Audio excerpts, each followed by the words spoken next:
This video is going to go over the project guidelines that we are going to expect in Visual C#.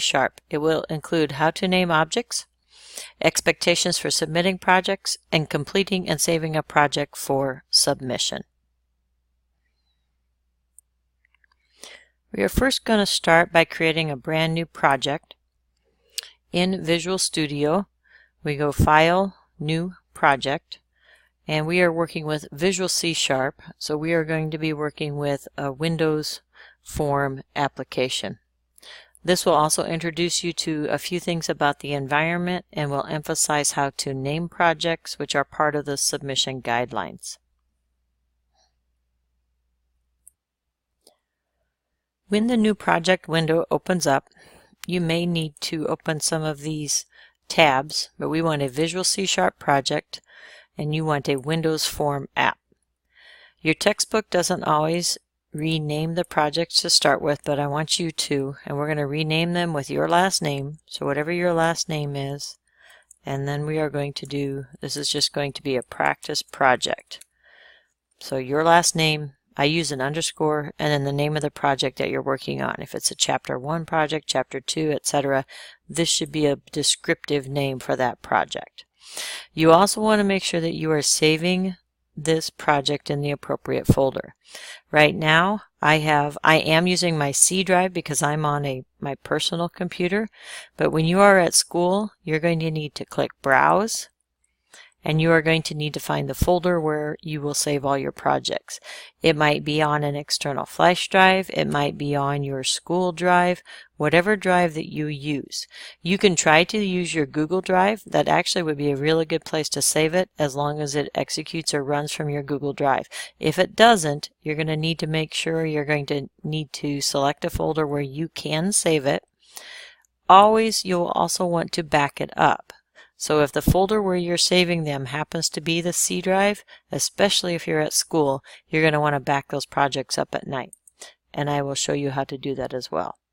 I did not mean to hit Browse. Pay attention to where your project is being stored. Mine is stored in the Visual C# Ankeny Projects Visual Studio 2017 community. So I have to remember where that's being stored at. I'm going to click OK.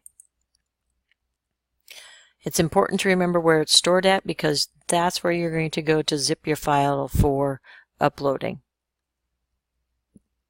While my project is loading, we're going to take a look at the schedule for the week and see this link to the submission guidelines.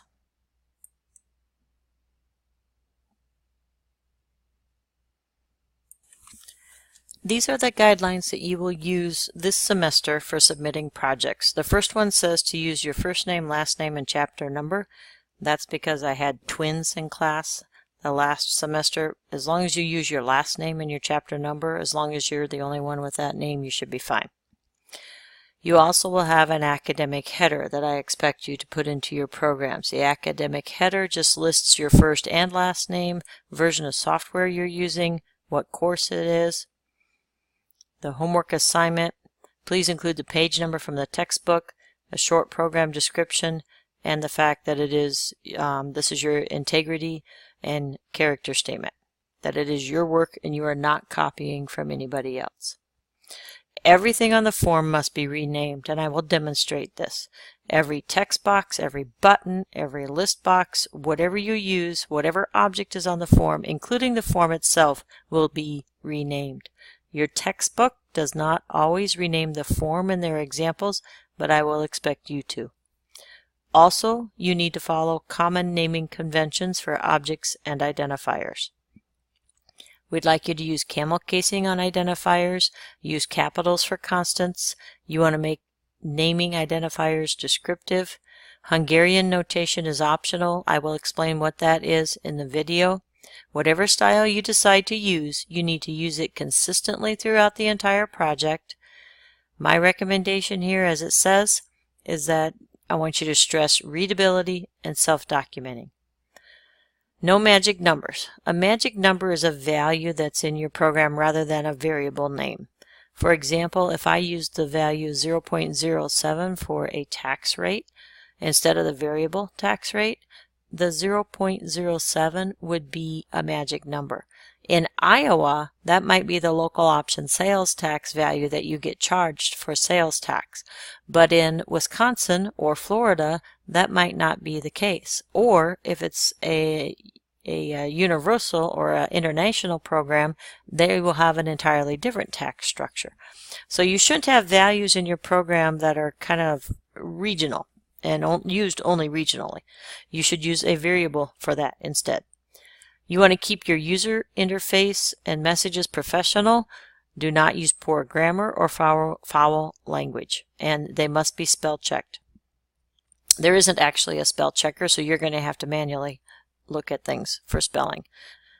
If there is a commit button on any form, that's a button such as clicking where you're going to calculate something. It's a go button. It's performing an action, and you want it to be formed automatically upon hitting the enter key. Then you must assign the Forms Accept button to that. You want to use a correct object for the task. So text boxes are for input, labels are for displaying information, etc. If you don't use the correct object for a task, you may be docked. You will be docked. If there is a button on a form that exits the program, it must be assigned the Forms Cancel button. A button should also have a shortcut key access. You also want to make sure that your tab order is in place. These items, 7, 8, 9, 10, and 11, are introduced in Chapter 3, I believe, but I wanted to highlight them here. Always delete orphan code. If you're not using it, delete it. And then clean up the white space. If you delete some extra code and you have 5 extra blanks, you want to get rid of them. 1 single space should be sufficient between blocks of code. Be consistent on that. If you choose to use objects for holding encapsulated data, it must be in a separate file. We will cover that later in the course. And when you go to submit things, you're going to create a folder. That folder, please name with your first name, last name, and the unit number or chapter number that you're on. And then you're going to drop your entire project folder containing the solution file into it, zip it, and submit. And I will be demonstrating how to do that. I went ahead and started working on my project, but I will show you the things that I have already done. I added a button and a label, and I changed the name of the form over here to FRM Practice Form. I also changed the text on the form. That's this text that shows up here. If I scroll down on my Properties window, I named or changed the text to Practice Form. So when we say that we want you to rename everything, we are meaning the form and the labels and the buttons. So for right now, I'm going to go to the label, and I'm going to name the label LBL, and I'm just going to call it Output using camel casing. Right now, there isn't anything. I'm not going to change the text on the label because I'm going, well, I could put something in there, and I'm going to click the button and then change the text in there. So this is the beginning text that's in the label, and then we're going to go to the button.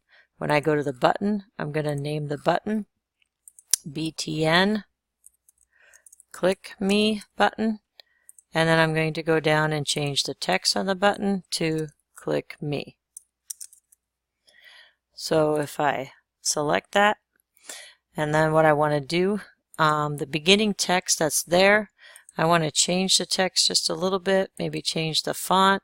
If I go and modify that so it's a little bit bigger, I can change the font. I can change the size of the font. I should be able to. I could change the color if I wanted to. I just want to actually make it just a little bit larger in there, so I'm going to say 16. Except when you do that, sometimes it doesn't reformat that size, or sometimes you need to readjust. Okay. All right. And then the Click Me button, I'm going to enlarge that a little bit. I'd like the font on the Click Me button to be a little bit larger, and so that it looks appropriate on the screen. So if I edit that font and make it a little bit larger as well, then I'm going to be able to see the button. Now, in order to write my code, I'm going to double click on the button and it's going to pull up the CS form. And I just want to name, I want to change the label value. Now, if you notice when I named it, I called it LBL. So if I start here with LBL, my IntelliSense is going to start and I can pick the label that I chose.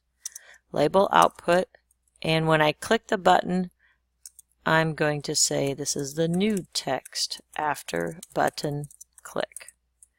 And so I just have a sentence that's going to be demonstrated or executed there. To run my program, I'm going to hit start, and it should execute that, except that I forgot a semicolon here. So it will cause a compile time error. The compile time error is when the program will not execute because there is something wrong with the code. The other thing that I forgot was I forgot to put that I'm going to change the text property. So I not only have to include the object that I'm changing, but I need to include the property that I'm changing. All of those properties come from that property list. So if you're kind of wondering, well, what's that property called that I'm going to change? The name of the property is here on the left-hand side. So I'm changing the text property. Now, if I try to run this program, and it's catching up with me, it says there were build errors. You never want to go ahead and continue here. You always want to click no. After a few times when you see this message, you might get tired of seeing it. You can click this white button here, do not show me again. I'm not going to do that yet. So now we're kind of back to the drawing board. We're going to hit the start button, and we're going to see if this code actually executes. I have showed you how to change the names of the forms, the buttons, the labels. So when I say I want everything to be changed, that's what we mean. It is working on compiling. While it's doing that, while it's compiling, I want to take a moment to talk about how I named my things. I named the form with a prefix FRM. I named the label with a prefix LBL. And I named the button with a prefix BTN. That particular naming style is something called Hungarian notation.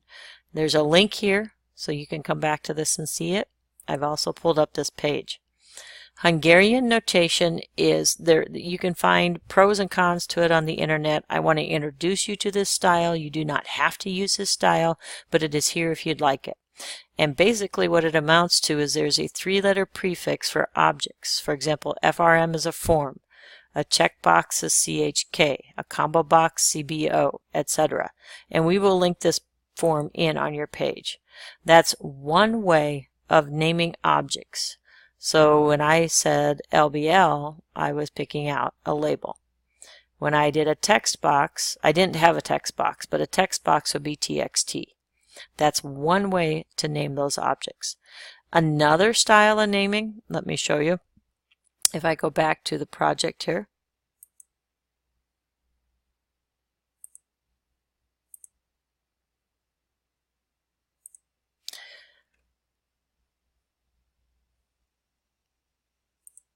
I'm going to stop debugging because it's taking too long. But another way of naming items, instead of naming it BTN, click me, I could use camel casing and I could do click me button.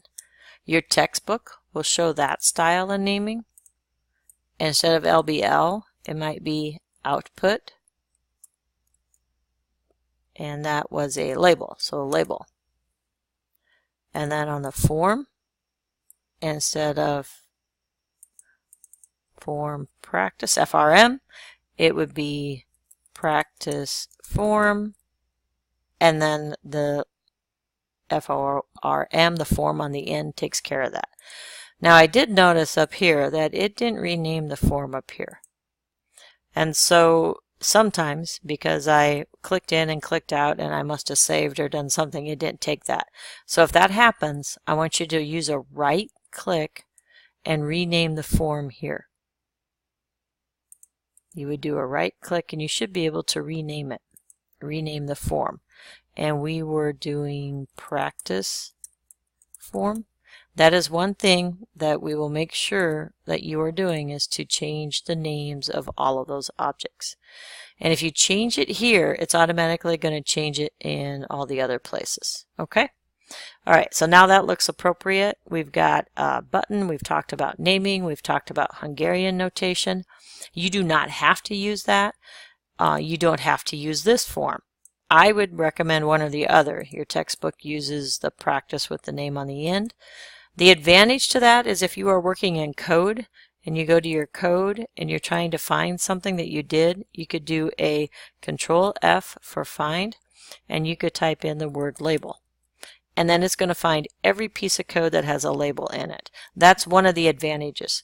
Although nowadays your IDEs and your compilers are much more efficient, and you wouldn't necessarily need to use that. So you're going to see that a lot of places don't use that Hungarian notation, but it is there for you to use if you would like to. All right, so let's say that we've got this project done. We went ahead and we ran it. No, we didn't. We're going to go ahead and run it and see if it executes. And we're going to click on the button, and it says new text after button. Now, it didn't resize the screen. There are ways to change that so that it automatically resizes. I'm not going to take the time to spend doing that right now. I am now going to show you how you actually take your project, zip it into a folder, and save it for submission. Sometimes you forget where your project is at. And so what I would recommend that you do, if you have forgotten where your project is come in here and make one little change, and then do a File Save As. If you do that, it's going to show you the path name for where your project is stored. Now, so my project, if I go back, is stored in it's a O'Loughlin practice project, and I believe this is on my Google Drive. I have a long path name to that project. So once you know where your project is stored, you're actually going to quit Visual Studio. Okay? Again, if I go ahead and click Start, executing the program automatically saves, and so that little trick that I just showed you will not work. If I go in here now and I try to do File Save As, okay, that made me a liar. Normally that doesn't show up because it didn't save it. Okay, do I want to replace it? Yes. A lot of times that Save As option might not show up, okay, especially if I'm in the form window. Well, now it's showing up. Some days it won't. So pay attention to where you save things. Enough of that. We're going to quit this and we're going to find where that file is. I'm going to go ahead and find mine so it's easy for us to go ahead and continue with this demo. Okay, I went ahead and found the folder where I saved this project. And there's actually, you wouldn't have to recreate a new folder if you didn't want to. You could right click and do a Send to Compressed Zipped Folder.